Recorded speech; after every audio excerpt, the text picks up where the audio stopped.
1001 livros para ler antes de morrer, ou seria para viver?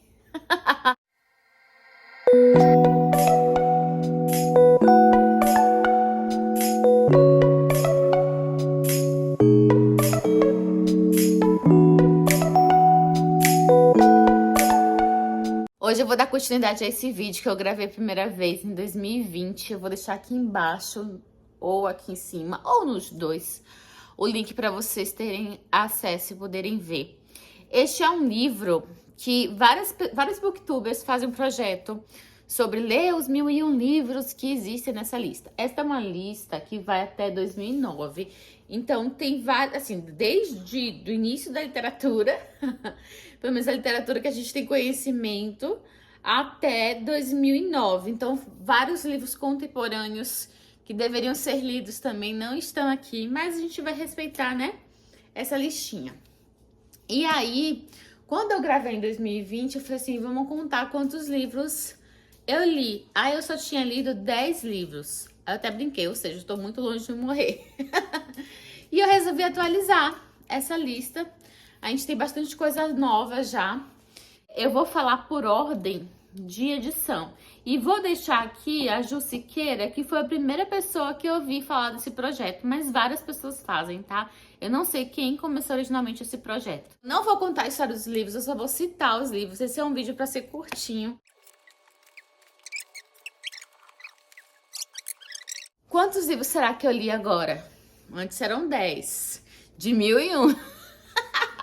Então, o primeiro, Dom Quixote, dispensa comentários. Na verdade, esse livro é constituído pelo tomo 1 e tomo 2, né? São 2 livros. Então, poderíamos até contar 2, mas tudo bem. Vou contar como um só, tá? A gente conhece a história de um homem que sonhava ser um cavaleiro andante.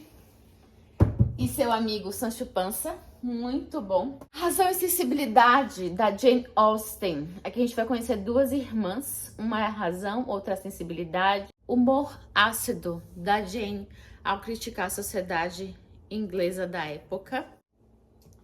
Frankenstein, da Mary Shelley. Muita gente coloca esse livro como um livro de terror. Eu considero ele uma ficção científica muito bem feita. A mãe dela é considerada uma proto-feminista, né? E ela inicialmente publicou o livro com o nome de um homem. E a Mary tem uma história trágica. Ela era casada com um poeta, um médico poeta, que morreu cedo, afogado. Enfim, eu tenho que relembrar até a história dela, porque é uma mulher para ser lembrada eternamente. Eu odeio o Frankenstein, o médico, né? O Victor Frankenstein. Eu odeio ele e como ele foi irresponsável. Eu também odeio a criatura que ele criou. E é uma discussão polêmica, tá? Mas só lendo pra você entender por que a discussão é polêmica. Um dos meus preferidos da vida, O Morro dos Ventos Vivantes. Gente, eu amo, amo. Isso aqui não é uma história de amor, é uma história de uma obsessão, sabe? Mas eu odeio o Heathcliff, odeio o Heathcliff. E a Catherine também. Até Onde Vai a Vingança. É muito. E é um livro denso. Denso, é uma atmosfera pesada. Esse livro pesa. Pesa mesmo. Foi meu primeiro livro das Brontës que eu li. Esse é o da Emily Brontë, né? Das 3 irmãs, né? A Charlotte Brontë, a Anne Brontë e a Emily Brontë. Tem várias delas ali ainda que eu vou ler. Um dia poderei. Sim, sim, poderei. A Letra Escarlate, um dos primeiros clássicos da literatura estadunidense, né? Aqui a gente vai falar sobre adultério e sobre vingança também. Outro livro pesado e tenso. Ele, o Morro dos Ventos Vivantes, você sente uma penumbra, assim, de peso, pairando sobre o livro. Esse aqui, eu sou encantada pela filhinha da Esther, a Pearl. Eu acho que ela é uma menina muito esperta. É sobre uma mulher que comete adultério e ela é condenada a ficar presa. E ela só não foi morta porque tem uma filhinha e ela tinha que carregar a letra A. Aqui, a letra A escarlate de adúltera. E quando você descobre com quem foi que ela traiu o marido e quem é o marido dela. É que eu li recente, então eu tô ainda muito emocionada. Alice no País das Maravilhas. Aqui eu tenho os dois, né? Eu tenho a Alice no País das Maravilhas e a Alice através do espelho. Os dois estão no Mil Livros para Ler Antes de Morrer, mas eu só li a Alice no País das Maravilhas, então só conta como um, tá? O outro eu ainda vou ler. Eu confesso que esse livro tem todo, né, um encanto por ele e tal, mas eu não amei. Eu não sou apaixonada por esse livro. E eu comecei a ler uma coisa sobre Lewis Carroll, que é o autor, né? E sobre questões de pedofilia dentro do... Existe toda uma teoria, né? E aí eu fiquei meio sem vontade de ler. Eu sempre tento separar o autor da obra, com toda a crítica que eu puder fazer e com todos os disclaimers que eu puder fazer quando eu for recomendar o livro. Ninguém sabe se as histórias, né, que envolviam aqui eram verdade ou não. Eu fiquei sem vontade, eu não achei um livro assim, ai meu Deus, que coisa gostosa. Crime e Castigo, Dostoiévski, meu primeiro russo da vida, de Raskolnikov. Esse livro é pesado, dói. É um peso. Eu tenho mania de favoritar e amar livros que são pesados, que falam sobre dor, sofrimento, que tem, enfim, coisas. E é momento da vida também. Tem época que eu amo os românticos. Eu não tô na fase romântica. Então, eu amo esse livro. Ele é um dos meus favoritados. Dizem que quando eu for ler Os Irmãos Karamazov, que eu vou preferir os Irmãos Karamazov a Crime e Castigo. Mas eu não sei, um primeiro russo é o primeiro, né? Você nunca esquece o primeiro. O Retrato de Dorian Gray, Oscar Wilde. Esse livro é por incêndio. Esse livro foi usado no tribunal contra Oscar Wilde. Esse livro é demais. Oscar Wilde foi condenado, né? Flagrante de indecência. Ai, gente, ser homossexual era crime lá na Inglaterra até 1956, se eu não me engano. Recente, isso é um absurdo, não. Loucura se pensar nisso. Que loucura. E tem essa versão não censurada, então é uma versão que em conteúdo é menor. Por que eles fizeram? Eles tiraram palavras e acrescentaram capítulos para a história perder a conotação homossexual um pouco e ficar mais branda, assim. Então eu li as duas versões.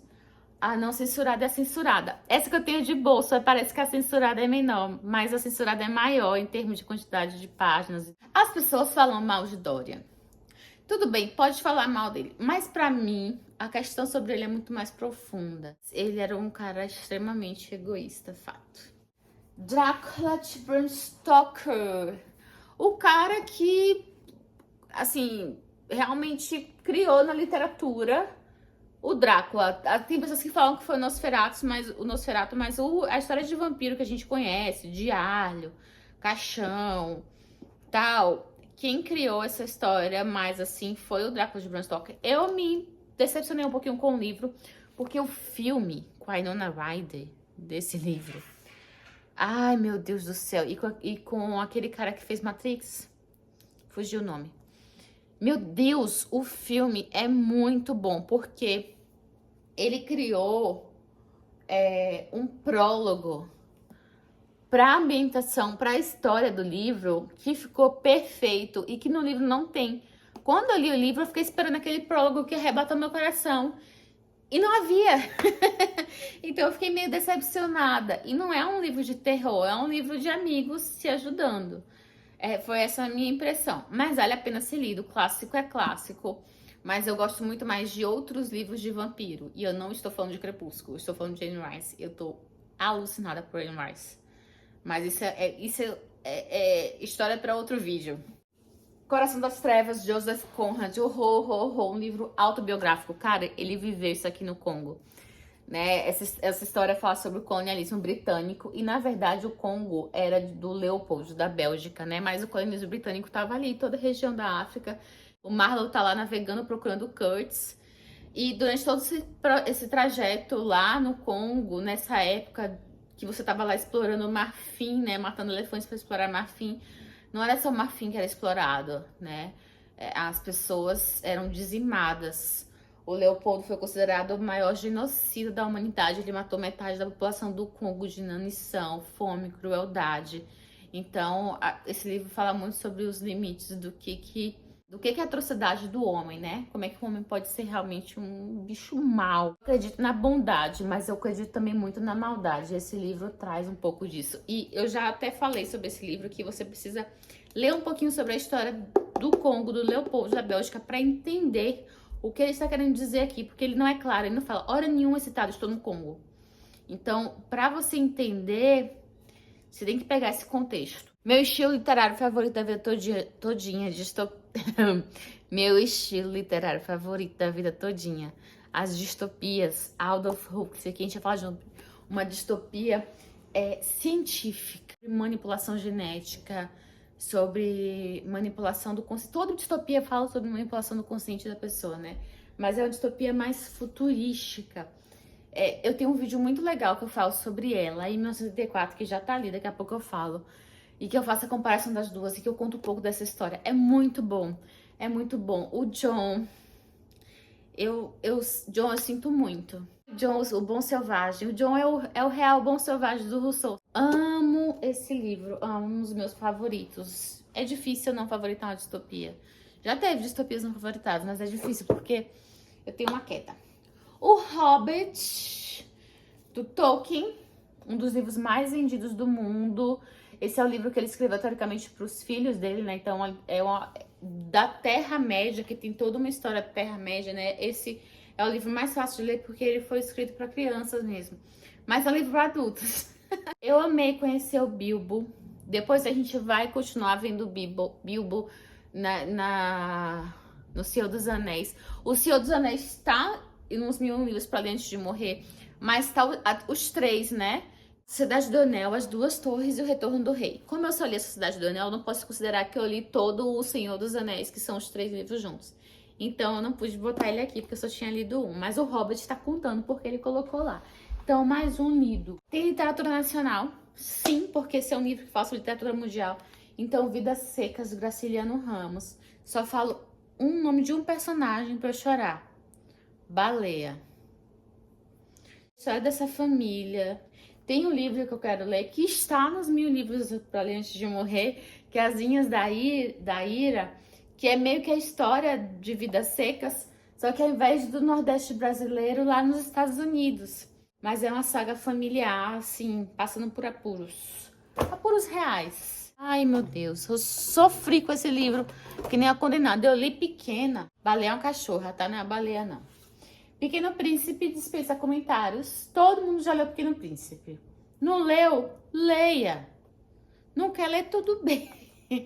Não é o meu favorito. Ai, amo o Pequeno Príncipe, mas é um livro de várias reflexões. Essa história é muito bonita. Pra mim não é uma história para crianças. Porque fala de um tema muito pesado, né? Não posso contar o final, mas é muito pesado o final, gente, desse livro. Pelo amor de Deus.